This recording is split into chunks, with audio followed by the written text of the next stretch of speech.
Today's mindfulness and meditation. So I've been teaching mindfulness and meditation in Bromley since 2013, and in that time I've taught about 5,000 people. I've had something like 600 students go through my course.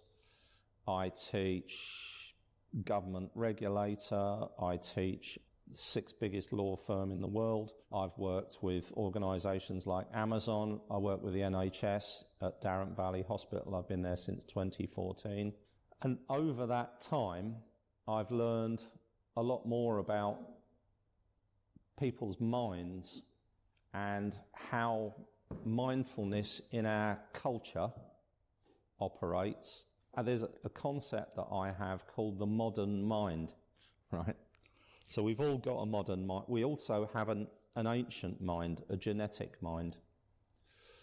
And what the genetic mind is how we're genetically programmed to behave and think and feel and believe. And really it's a very simple thing. You know, every so often I mention hunter-gatherers. And I do that because that's how the genetic mind operates. So if you take people and you remove them completely from all of the artificial nonsense of the modern world, and you put them in nature together, they behave in a particular way. And it's a really, really helpful way. Everybody contributes to the group as much as they possibly can. They'll all die for each other. They're born and live and die in this same group their entire life. By our standards, they're the poorest people in the world because they have nothing. Yeah. But they're also among the happiest. Mental illness is almost unknown in hunter-gatherer groups. A psychologist went to live with a group of hunter-gatherers for a number of years, and he identified 1 out of about 400 people who might have been a little bit depressed. And we are suffering from an epidemic of mental illness, and everybody else is either suffering or confused in some way. That's the nature of modern life. It's because it's complex, because it's artificial, and because our ancient mind, our genetic mind's designed for a different environment. And instead we get this environment, and the results of that is the modern mind. Okay, so what is the modern mind?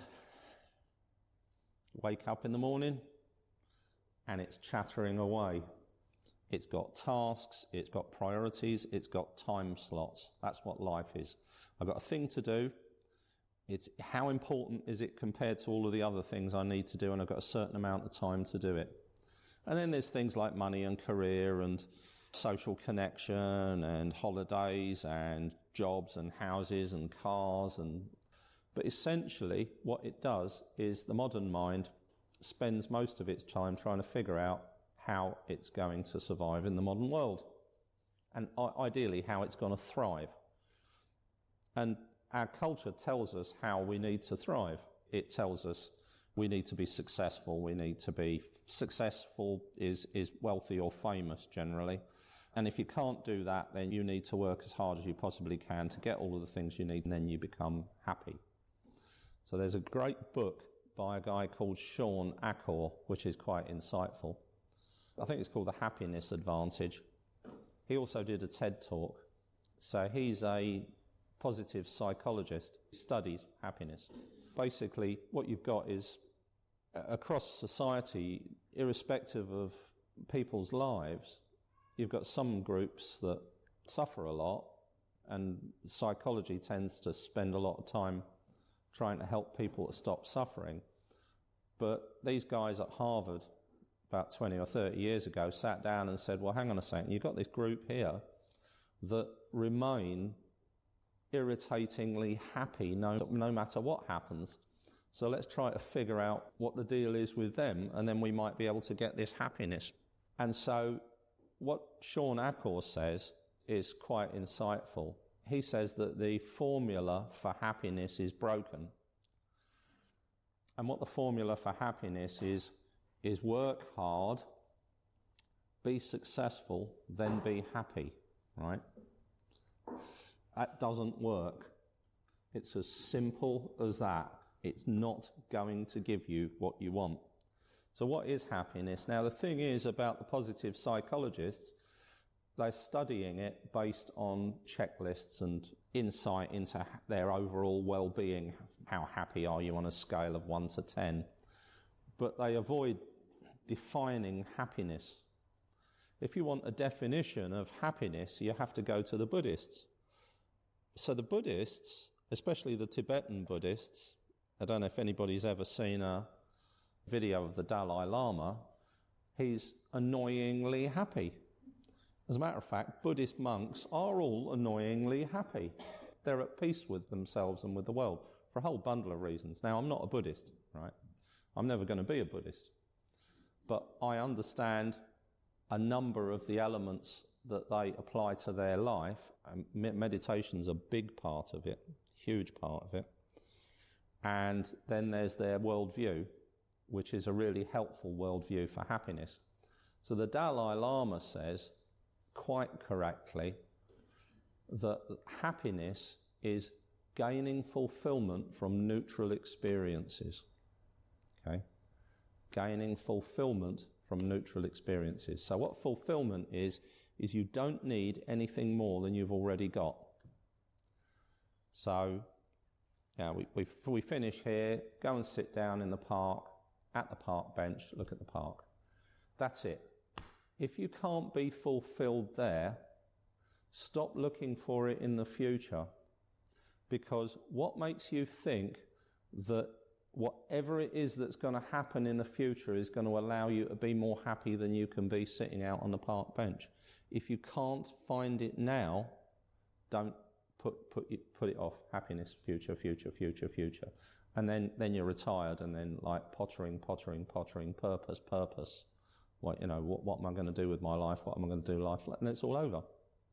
Yeah. Get one bite of the cherry. What you need to do is look for those things that bring you whatever you need right here, right now.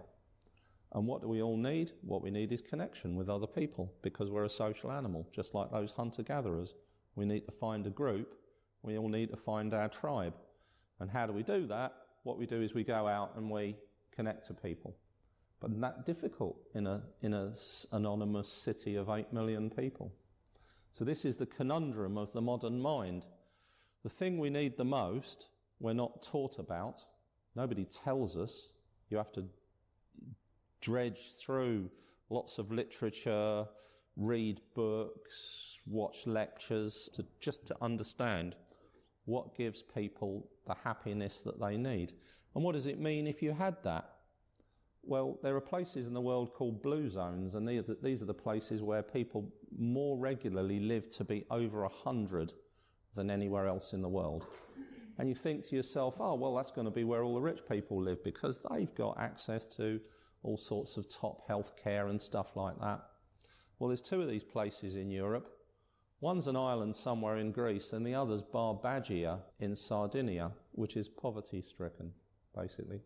I looked at travelling there, and the most expensive hotel I could find was €30, and it had the facilities of a monastic cell. Apparently you go there during the day, and you go to these European towns, it's like nobody's home. So all the shutters are down, nothing happens. But then about 5 or 6 o'clock, the streets are full of chattering Italians as everybody gets out to connect with each other. And they all live to be 100 more than us in London here, which is a very affluent place. Yeah? So what does it do? It brings you longevity. You live longer. A happy life is a long life. And the modern mind gets in the way of our happiness, because quite apart from anything else, it's looking for it in the future. And so this is where mindfulness comes in. Yeah. The problem with the present moment, for most people, is that the present moment's polluted. So here's the present moment, what you can see, hear, smell, touch and taste, whatever thoughts there are in your mind, whatever I'm saying, whatever emotions you've got. That's it. That's your present moment right now. But it gets contaminated by things that have happened in the past and fear of the future. And I speak to people and I say very commonly, for most people, for most of the time, the present moment is overwhelmingly good. And they say, well, my present moment's not good. And I show them, I say, well, look around you, room full of nice people. How can your present moment not be good? And they'll say, I've got debts, I've got difficulties with my family, I've got dodgy, And I say, yes, but they're not here.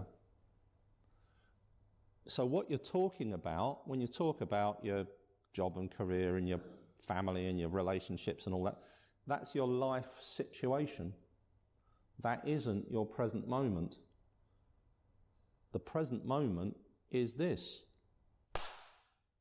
Gone. It's gone, that present moment. Never going to see it again. Here's another one. Gone forever. You can see it moving through time. You can hear it moving through time. Here's the present moment, moving through time.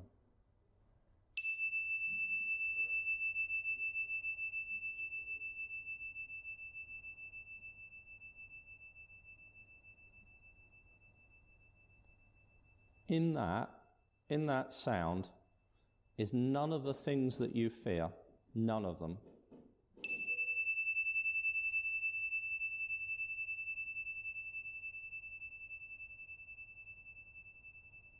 None of your worries, none of your doubts, no shame, no guilt, nothing. The past has no power over the present moment other than the power you give it.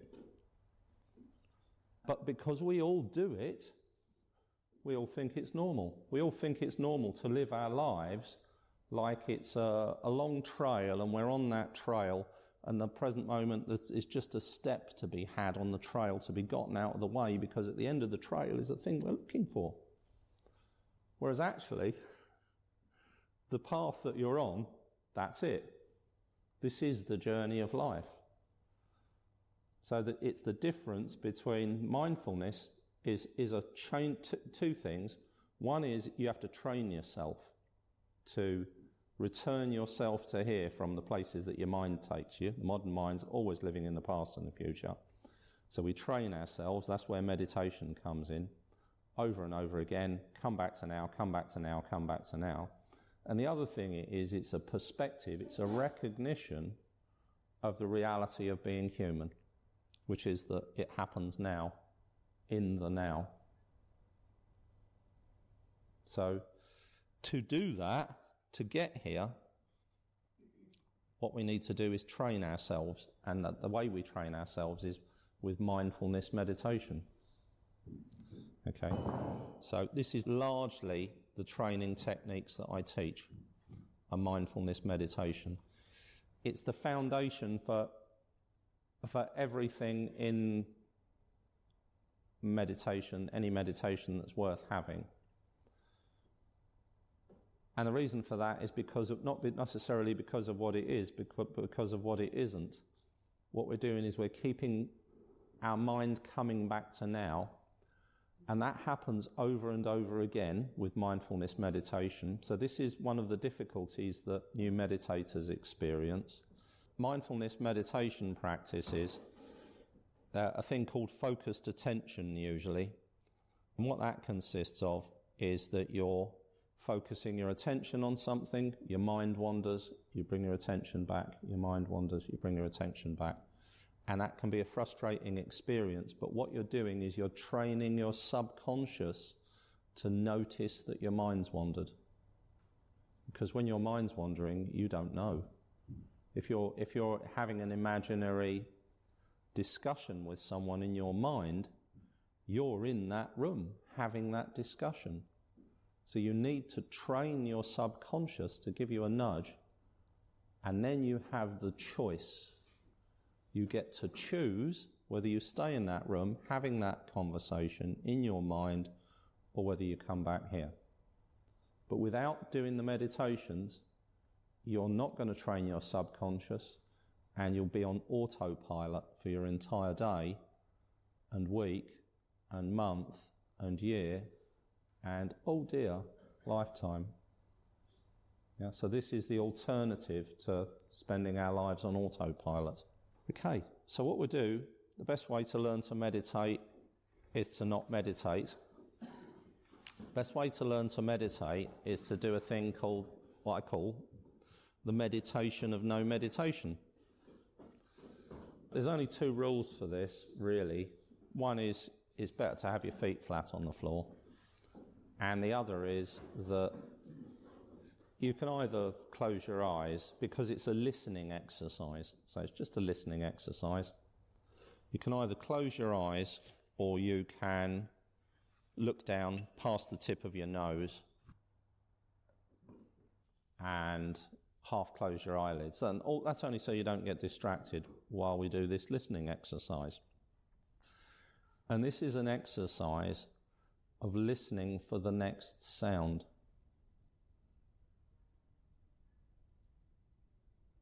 And whatever sounds there are, rather than staying focused on those sounds, that's what the modern mind does, our ancient mind can wait for the next sound.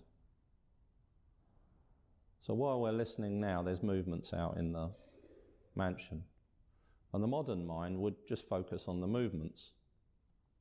The ancient mind comes back and it waits for another sound, whatever that might happen to be. And there's an airplane, and there's a movement in the room, and there's steps outside, and there's the sound of my voice, and there's the birds.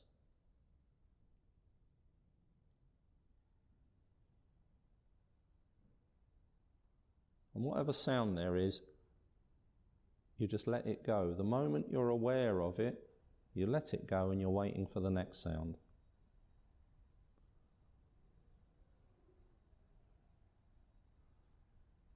There's nothing to be done. There's no instructions to this.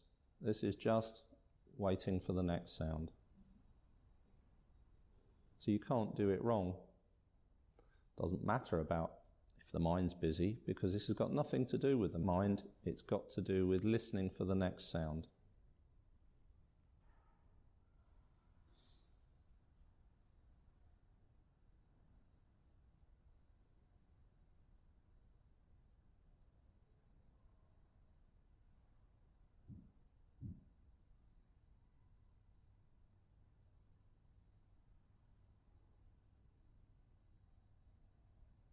And every so often you'll catch yourself doing the modern mind thing, and you'll notice that you're listening to a sound and you've tuned everything else out.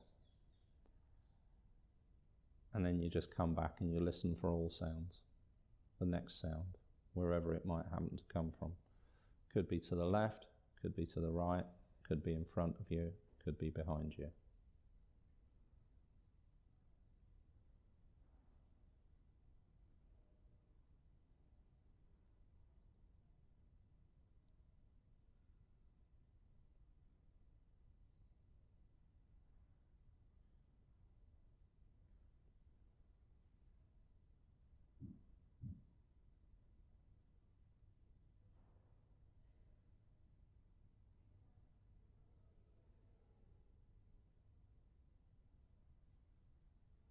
Just listening.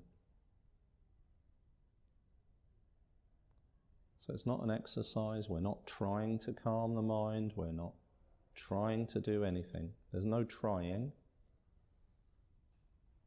If anything's happening, it's just waiting. Just waiting for another sound.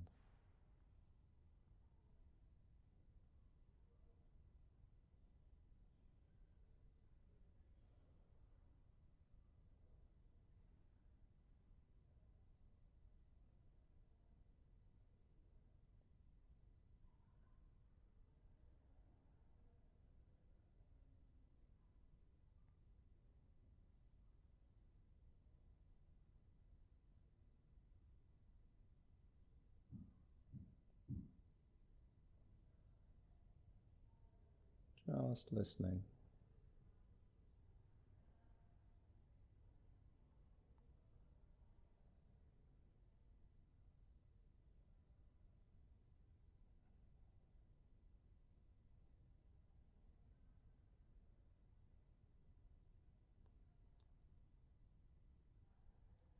Okay, so whenever you're ready in your very own time, return your attention to your surroundings.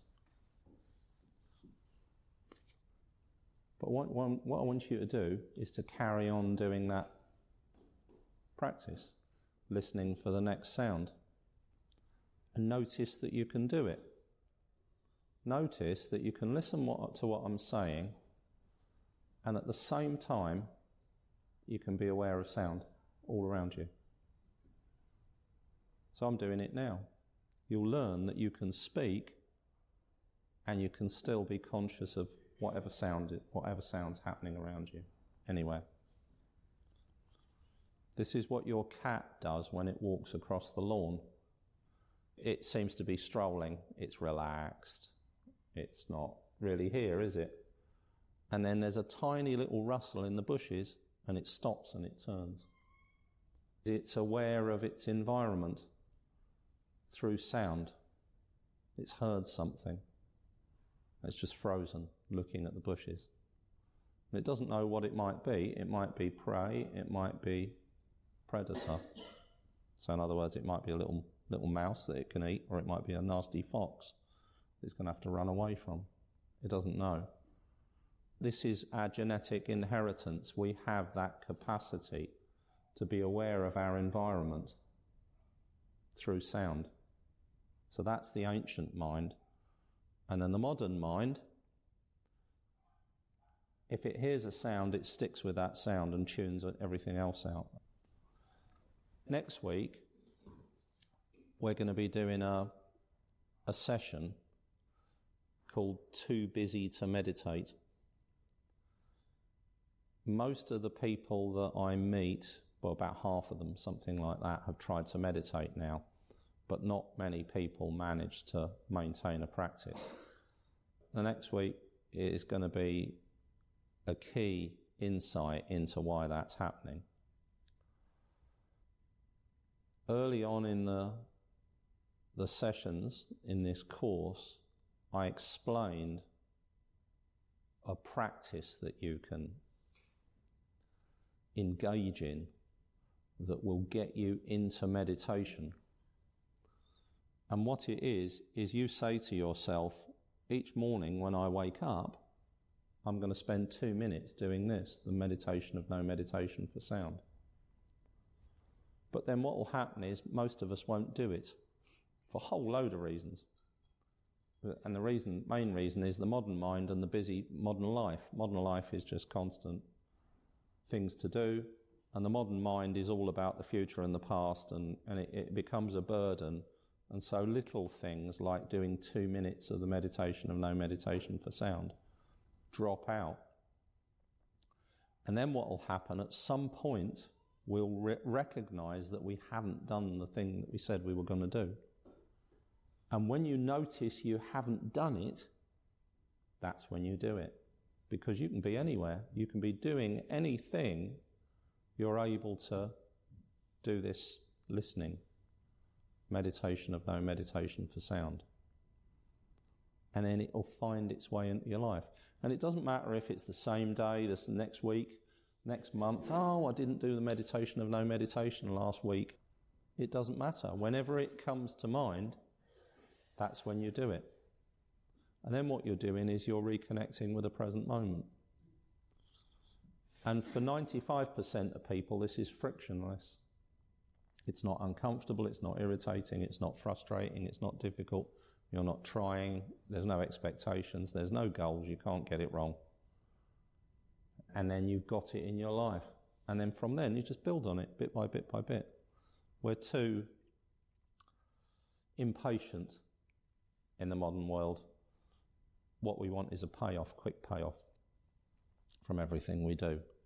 We don't mind if it's a long-term payoff as long as there's no effort. And so my purpose is, over the course of these 8 weeks, another 4 weeks left, is to explain to you how you can meditate without spending any time on it and without any effort. Because when you think about the meditation of no meditation for sound, because you can do it while you're doing anything else you're doing it, you can be doing the housework, you can be walking along the road, you haven't had to allocate a special bit of time for it. So it's not taking up your time and there's no effort. And if you do it regularly enough, you build a practice up around it. Okay, so what we'll do now, the main mindfulness meditation for new meditators. This is the one that works for about half of new meditators. It helps them to calm their mind. So you get a payoff. Half of you are going to get a payoff, instant payoff. We'll do this, and about half of you, you'll have a calm mind. And the other half, don't worry, we've got other meditations for you. So everybody gets something with an instant payoff, which is a calmer mind. And you also get a practice that, although the payoff's way in the future, there's no effort and no time involved. So it's all benefits and no effort. So this is a fully fledged meditation. So if you get yourselves comfortable, feet flat on the floor, elbows by the side. Comfort's most important. If you need to sit a particular way to be comfortable, you be comfortable first. And what you're looking for is the most comfortable place to balance your skull on top of your spine. You can either close your eyes or look down past the tip of your nose with your eyes half shut, just so you don't get distracted by anything that's going on around you.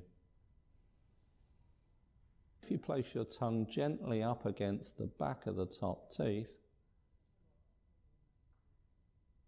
you're able to notice that you naturally breathe in and out through the nostrils. Obviously, if you've got a cold, you breathe however it's comfortable for you. And then what we're doing is we're noticing the breath. Noticing the breath rising, noticing the breath falling.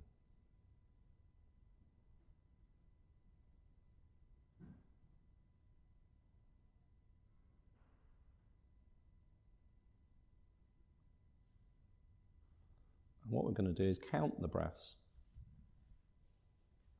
Count 1 on the in-breath, 2 on the out-breath, 3 on the in-breath, 4 on the out-breath, using the inner voice. So often this is the voice that's chattering away in your mind. Use that voice. Use it to count 1 on the in-breath, 2 on the out-breath, 3 on the in-breath, 4 on the out-breath, up to 10.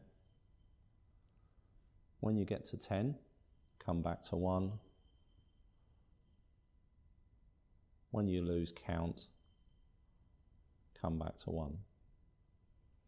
So counting 1 on the in-breath, 2 on the out-breath, 3 on the in-breath, 4 on the out-breath, up to 10.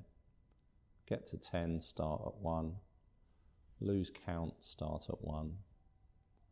And I'll begin and end the meditation with a bell.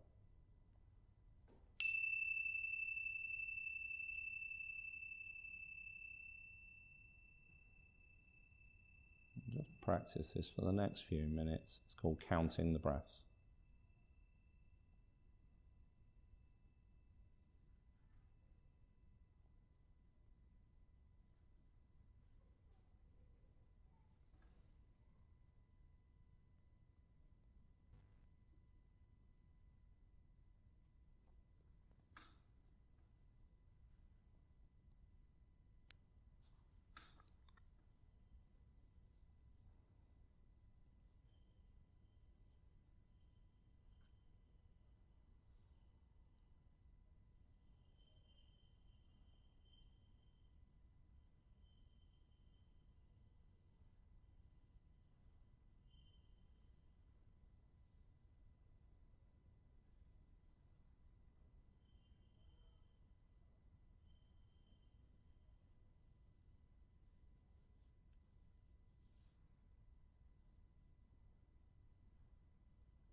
So breathing in, noticing whatever it is you can smell and taste, and the feeling of your feet on the floor and your head balancing, and in your very own time,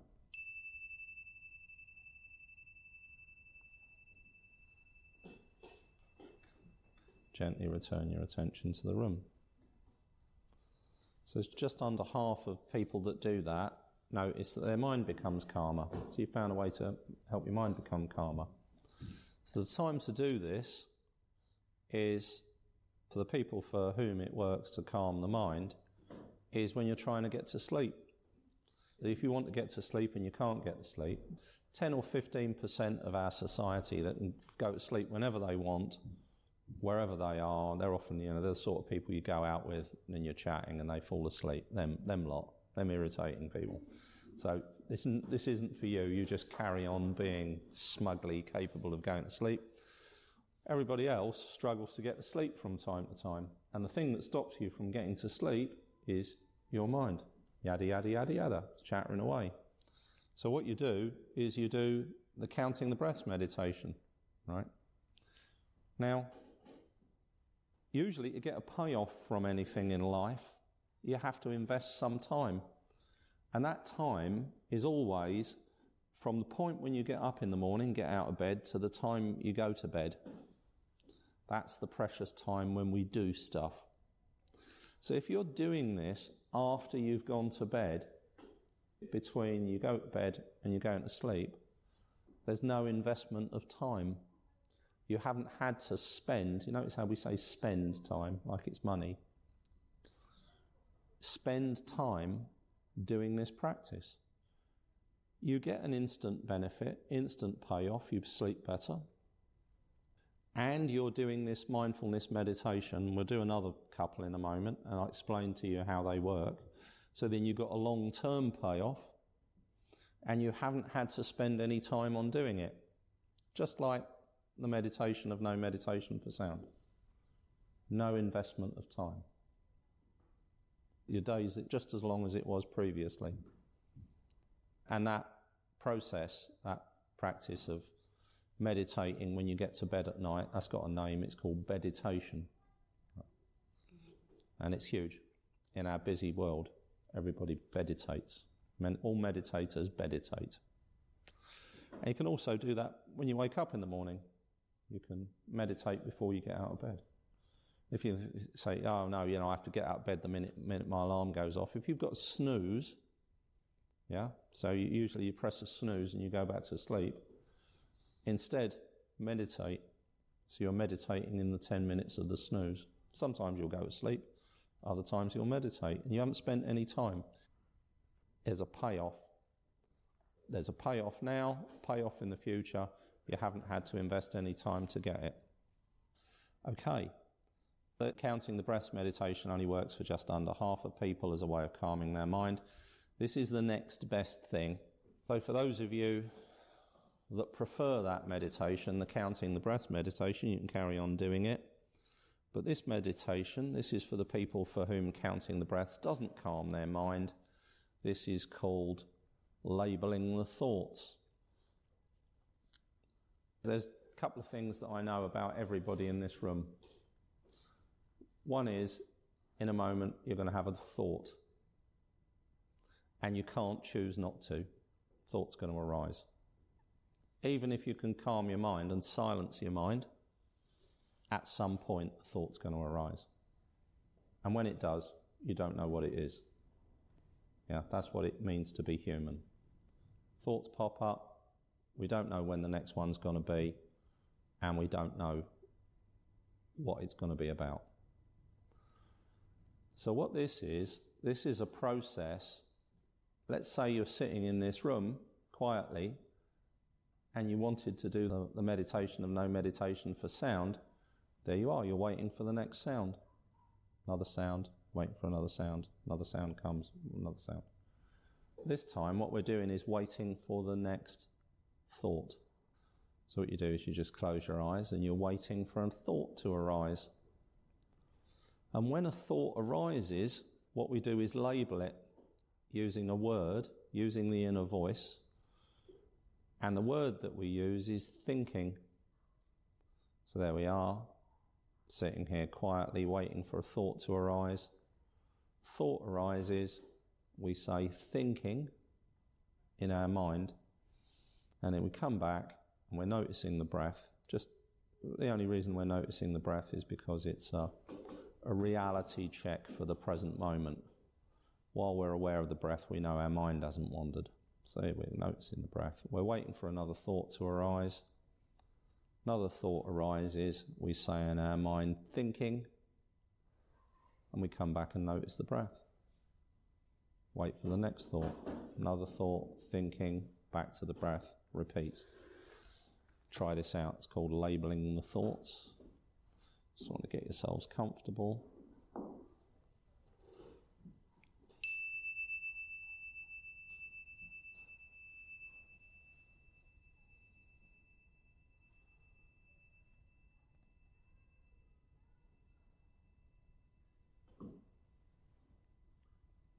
So we're sitting calmly and quietly, we're noticing our breath, and we're waiting for thought. Thought might be along straight away, there might be a constant train of thoughts. Many people just constant train of thoughts from when they wake up to when they go to bed. It's okay. I think that's about half of us, to be honest. When a thought arises, you just say in your mind, thinking, and then you come back, you notice the breath, and you're waiting for another thought. Another thought arises, say in your mind, thinking, back to the breath, repeat. Practice this for the next few minutes. It's called labelling the thoughts.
So again, noticing the sensation of sitting.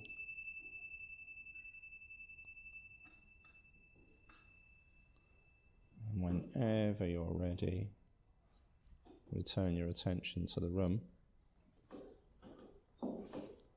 Okay, so for new meditators, there's two irritations around meditation. One is most people meditate because in their heart of hearts they want to calm their mind, they want it to be able to silence it. They want to be able to intervene in uncomfortable emotions, they want to not get angry, not be resentful, not feel guilty, all of the things that human beings do. And often the responses, the busyness of the mind and the emotions are out of proportion to the thing that's caused them. Not all the time, but often that's the case. And what we want is for our responses to be proportionate. And when we say that, what we're looking for is two things, both for thought and for emotion. That is duration and intensity. So if somebody says something to upset you in the morning, and it's really quite trivial, relatively speaking, in the grand scheme of things, and it's going round and round and round and round in your head all day, the duration's inappropriate. Yeah, it's not proportional to the experience. Think back to when you were at school and somebody said something hurtful or did something hurtful. All those decades ago, there it is, right at the top of your memory, ready to pull out. Yeah. So this is how the modern mind works. The things from the past and the things from the future have too much power and they contaminate, they pollute the present moment. And there's a seemingly infinite pile of baggage from the past. It's not, it's finite. It took a finite amount of time to put it there. It takes a finite amount of time to release it all. And the future seems infinite. Actually, it doesn't matter. It doesn't matter the future. You do the things you need to do to make your life as good as you possibly can, and that's it. Once you're doing that, that's it. It's all about doing in the future, not about thinking. But the thought gets stuck in the future. If there's things that you need to do, there's the name for the process to enable you to think about things in the future. It's called planning. The nature of planning is it works well if you plan to plan. If the future is in your present moment all the time, figure out the things that need your attention and decide the times. Thursday at 3:30 for an hour or whatever, when you're going to sit down and plan for that potential future outcome. And if you need to do the same thing the following week, that's fine. Free yourself of the constant, repetitive, persistent, nonsensical, unhelpful, rotating thought pattern that is the modern mind. And these meditations, that's how you do it. So, one more meditation, my statistics tell me, counting the breaths, 45% of people's minds are calmer. The last meditation we did, labelling the thoughts, 35% of people's minds are calmer. This meditation we're going to do now is for 15%. There's a stubborn 5% that needs different practices. The stubborn 5%, if none of the meditations I teach today calm your mind, then you need to learn a meditation called the candle and the breath, which is on my website, but it's also in the podcasts, and I will teach it later on in this course. So again, if you want to get yourselves comfortable, this is a meditation called following the breath.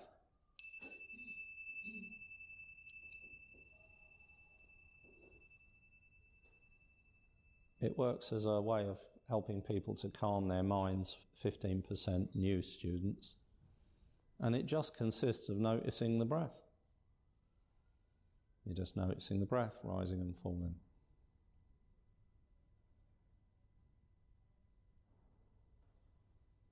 If Your tongue's gently up against the back of your top teeth, your elbows are by the side, feet are on the floor, and your skull's comfortably balanced. Noticing the breath rising, noticing the breath falling. And the mind will wander. And when your mind wanders, you just come back and notice the breath. Mind wanders again, back to the breath, wanders, breath, repeats.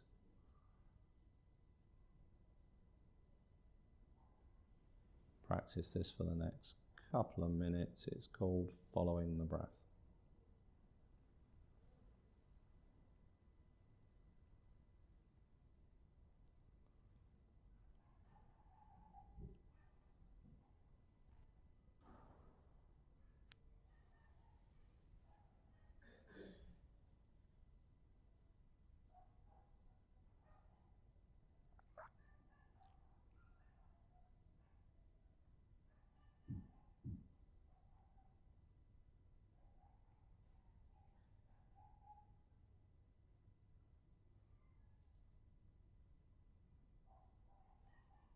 Cool breath in, warm breath out. Just notice the breath rising and falling. If your mind's busy and you find this frustrating, what you can do is repeat that in your mind as you breathe in. You say in your mind rising. As you breathe out, you say in your mind falling. Rising, falling.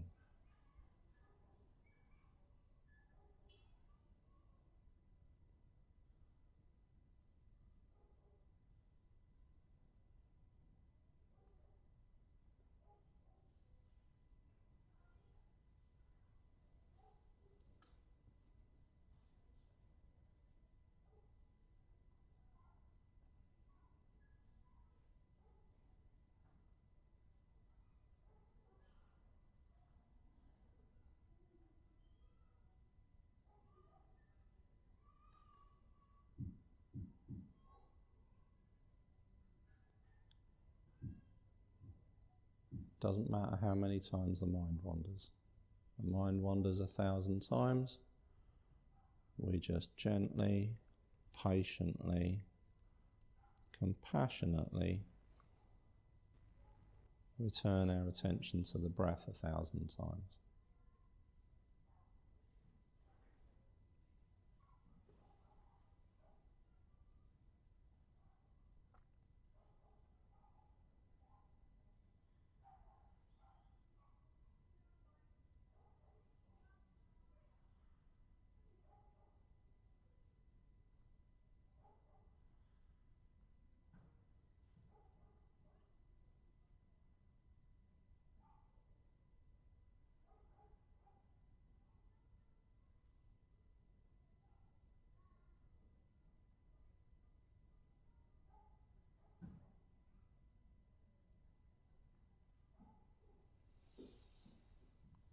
Breathing in, noticing whatever it is you can smell, whatever it is you can taste, the sensation of sitting.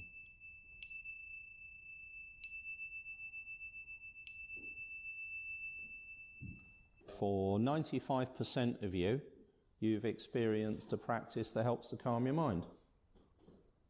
I could stand in front of 10,000 people and ask anybody to put their hand up who doesn't want to calm their mind, and there wouldn't be one. We all want to do that. This is the payoff you get for doing these meditations. Remember, like I said, you can do them when you're in bed going to sleep at night, or on the snooze in the morning, on the tube, whenever you've got a moment. It's great if you can fit it in a regular practice in the morning, because then what happens is that it creates a benefit that runs throughout the entire day. But it's more about doing it rather than when you do it. So here's the payoffs that you get from doing one or all or either of those meditations, and you can move between one and the other as well. You become familiar with your mind. Just that, it would be worth doing. The more familiar you become with the mind, the more comfortable you become with the mind. Yeah? And then a lot of the unsatisfactoriness of modern life, the thing that stops us being happy, is our own mind. become familiar with the mind, we become comfortable with the mind. That takes a while. Then you've got another payoff, which is during your day, you will become more aware when your mind wanders. Why? Because during all of those meditations, what happened was you were meditating, your mind wandered, you noticed, and you brought your attention back. Mind wanders, notice, attention back. And you think, well, that's a pointless exercise. But what you're doing is you're repeating that moment when you notice that your mind's wandered. It's called the moment of recognition. And the goal is to repeat it over and over again. You're practicing to become aware. This is what the hippies call waking up. We're waking up from the autopilot dream that we spend most of our life in. Advantage number 3 is your mind becomes calm in the present moment.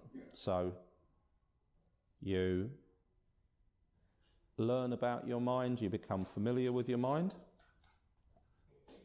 You're developing mindfulness, that's the training. The meditation is the way we train ourselves to become present. You're here more often, you have more real life in the present moment and less in the mind. And you've learned to calm your mind. 3 things. Do it before you go to sleep. Do it when you're snoozing. Do it when you're on the tube. You don't have to invest any time. 3 different payoffs. Okay, so that's meditation and mindfulness. And next week is too busy to meditate.